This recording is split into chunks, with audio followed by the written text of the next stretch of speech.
अनुचित होई, ये उचित नहीं, बड़ अनुचित होई, बहुत अनुचित आय हो रहा है, अब तुम इसको उचित करो। अच्छा, उचित ऐसे राजा जनक हान और लाभ कुछ सोच नहीं रहे हैं। अच्छा, क्यों सोचें भाई, क्यों सोचें? देखिए, विद्वानों का एक मत है और श्रेष्ठ जन ऐसा मानते हैं कि व्यक्ति को कर्म और चिंता वहीं पर करना चाहिए जहां तक उसका बस हो, और यदि जिस कार्य में अपना जोर नहीं है, बस नहीं है, उसमें चिंतन, उसमें कर्म किया गया बिल्कुल निरर्थक रहता है। जैसे राजा जनक हान लाभ नहीं सोच रहे हैं, तो इसमें राजा जनक की विशेषता है, मूर्खता नहीं है।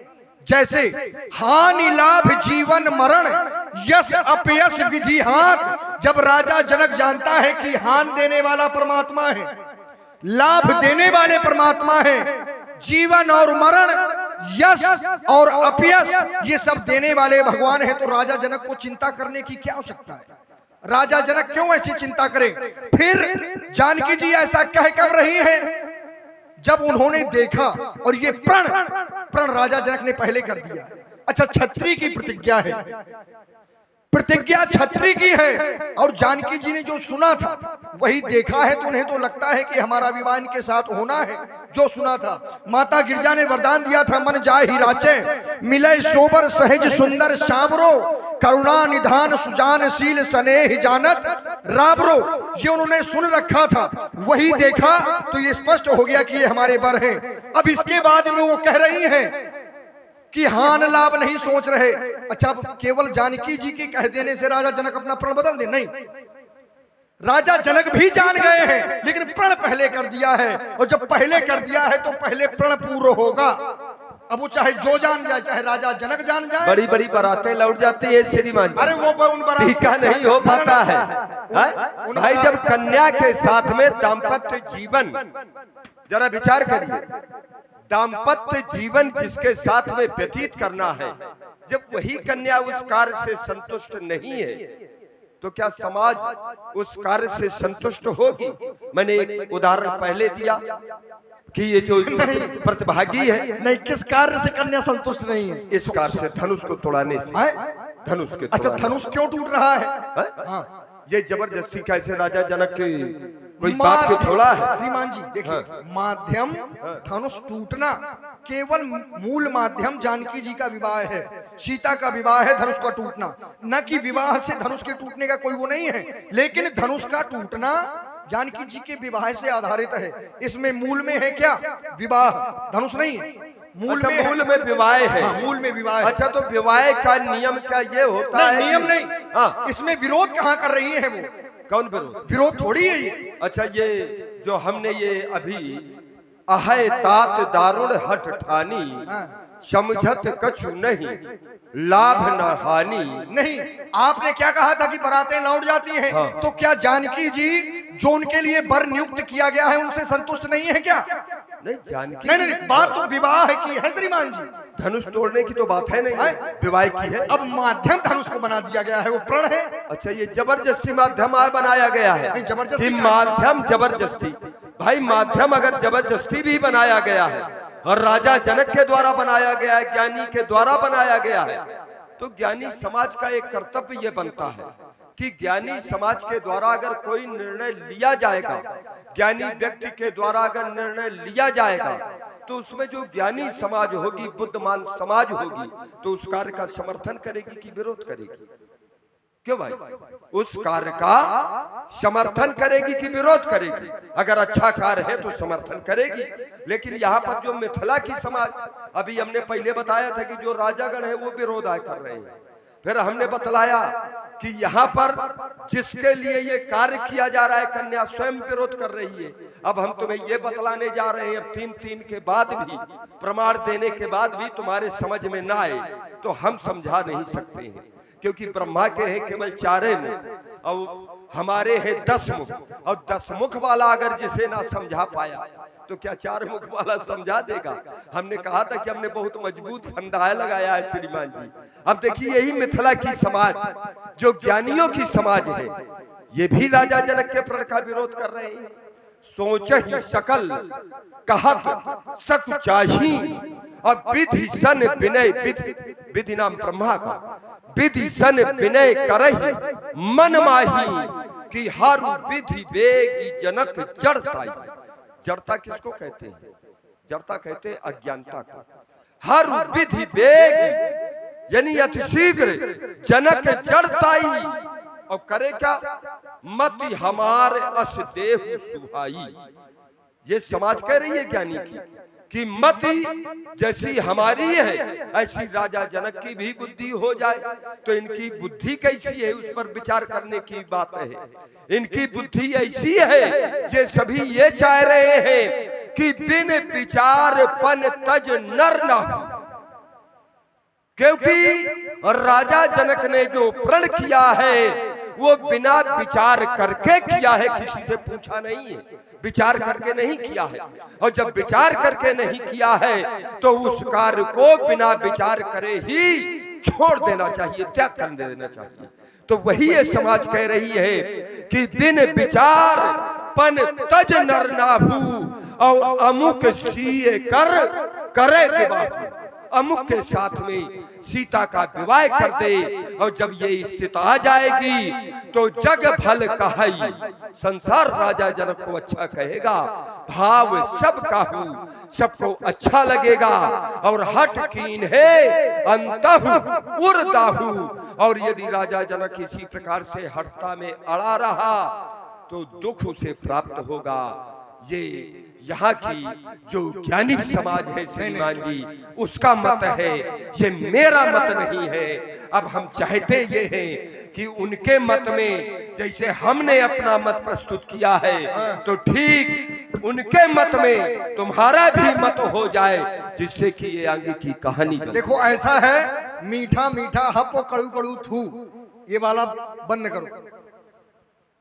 जब मैंने आपको प्रथम में बताया कि यहां पर प्रण पहले कर दिया गया है, आज समाज कह रही है, यहां तक कि राजा जनक भी जानते हैं कि धनुष कौन तोड़ेगा। ये समाज क्या है? समाज से लोग कह रहे हैं, समाज के लोग देख रहे हैं, तो वो केवल ऐसा सोच रहे हैं, उनकी ये भावना है कि राजा जनक अब इस धनुष खंडन को हटा दे। अब इधर सुन ले, वो केवल एक छत्री के प्रति। अरे इधर सुनो, धनुष ना टूटेगा। क्यों ना टूटेगा? अब टूटोगे तुम, और जो आएगा यहाँ पर धनुष को तोड़ा जाएगा वो, और तोड़ने वाला कोई दूसरा नहीं, ये रावण के द्वारा होगा कार्य। अरे विध्वंस करूंगा धनुष यज्ञ, ये श्रावण की नदी बहा दूंगा और दिखा विकट हुंकारों से ये मिथिला में ये आग लगा दूंगा। आज मैथिली अधिवेशन में ये काल कूर नर्तन होगा। अब नहीं धनुष कर्षण होगा, अब नहीं धनुष कर्षण होगा। अरे चुनौती है तुम्हें कि तुम रोक के दिखा दो। ये आज धनुष कर्षण होगा, और यदि नहीं धनुष कर्षण होगा तो फिर वो चमचम चमकेगी चंद्रहास, और ये बाणों का वर्षण होगा। ये आज धनुष कर्षण होगा। अरे वो लोथों के लग जाए ढेर, और ये रणचंडी का नर्तन होगा। ये आज धनुष कर्षण होगा, ये आज धनुष कर्षण होगा। ये अजगौथा थी नहीं किसी की, ये जिसे देख रहे हो ये विश्व की धरोहर है। ये ना सोच लेना कि विकास व्यास की अमानत है, ये राजा जनक की धरोहर है।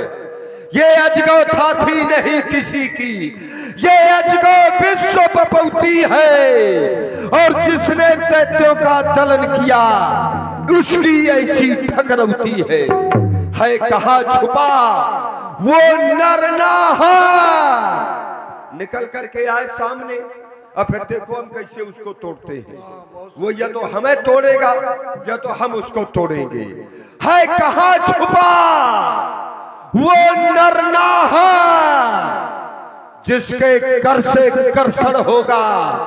इसलिए कह रहा हूं, समझा रहा हूं, बोलो बाण बदलो विधान, नई बाणों का वर्षण होगा।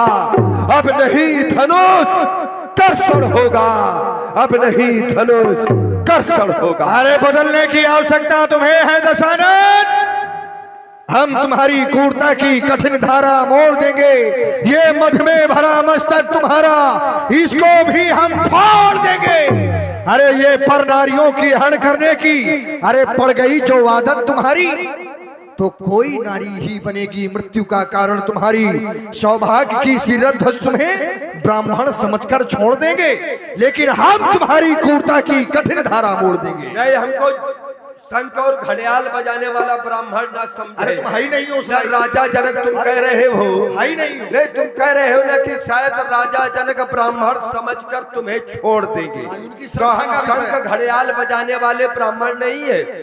हम जब भी बजाते हैं तो ये बजाते हैं, ये पीरी है कृपाण मुझे शिवा सिंह वाहिनी ने, ये पीरों की प्यारी तुकहारी प्रवीणा है, ये चमक दमक चपलासी, ये चटक मटक कमलासी, ये कटाक काट भाट कट काटनी कटीना है, ये सुमन मंजू मायासी प्रबल शक्ति जायासी, ये देवन हित दायासी, ये नीलम नगीना है, बिदने संहारी, बिदने संहारी और मुंड मालिनी ने धारी हाथ और पीरों की दुलारी, जय हिंद देश वीरा है।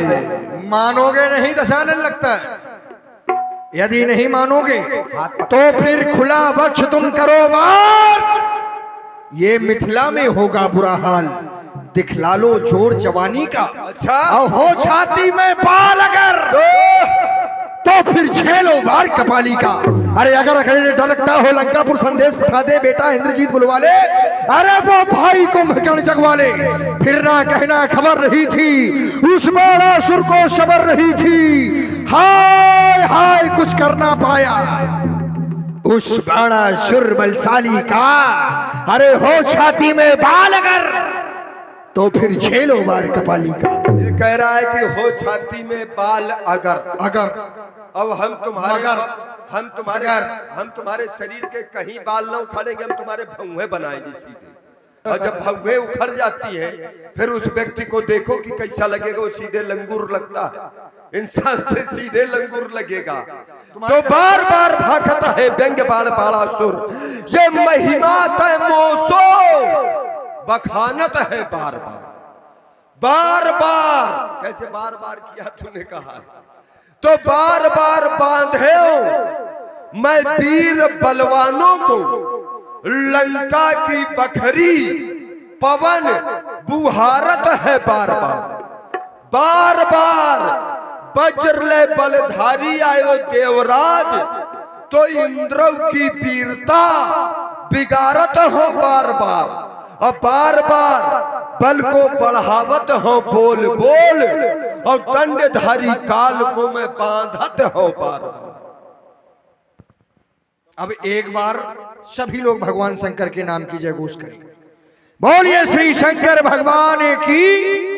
यही उचित भी है। हाँ निकल लो यहाँ से बिल्कुल। वो तो अच्छा है कि केवल गालियां दे रही हैं। चला तो गया, नहीं सुन पाया। और जो सुनने में देखिए ये सब, जब व्यक्ति अच्छा सुनता है तो बुरा भी सुनना चाहिए।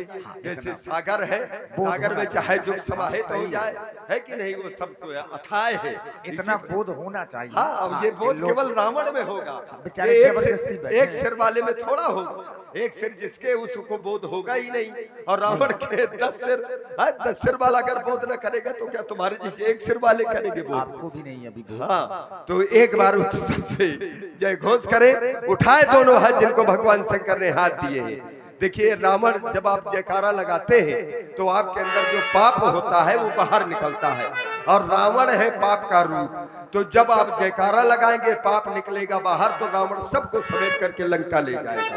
और जब लंका ले जाएगा तो तुम्हारे पापों का उद्धार केवल रावण के अंदर सामर्थ्य है। तुम चाहे जितना माला घुमाओ, पापों का उद्धार नहीं हो सकता है, ये रावण केवल करेगा। तो उठाओ दोनों हाथ जिनको भगवान ने अपने अपने पाप अगर रावण के साथ भेजना हो, अब अपने पास रखना हो तो भाई रखे रहो, है कि नहीं। उठाओ दोनों हाथ जिनको भगवान ने हाथ दिए, उठा लीजिए।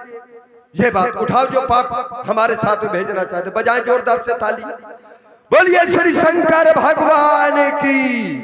व्यास जी तुम अपने पास रखना चाहते हो? देखिए,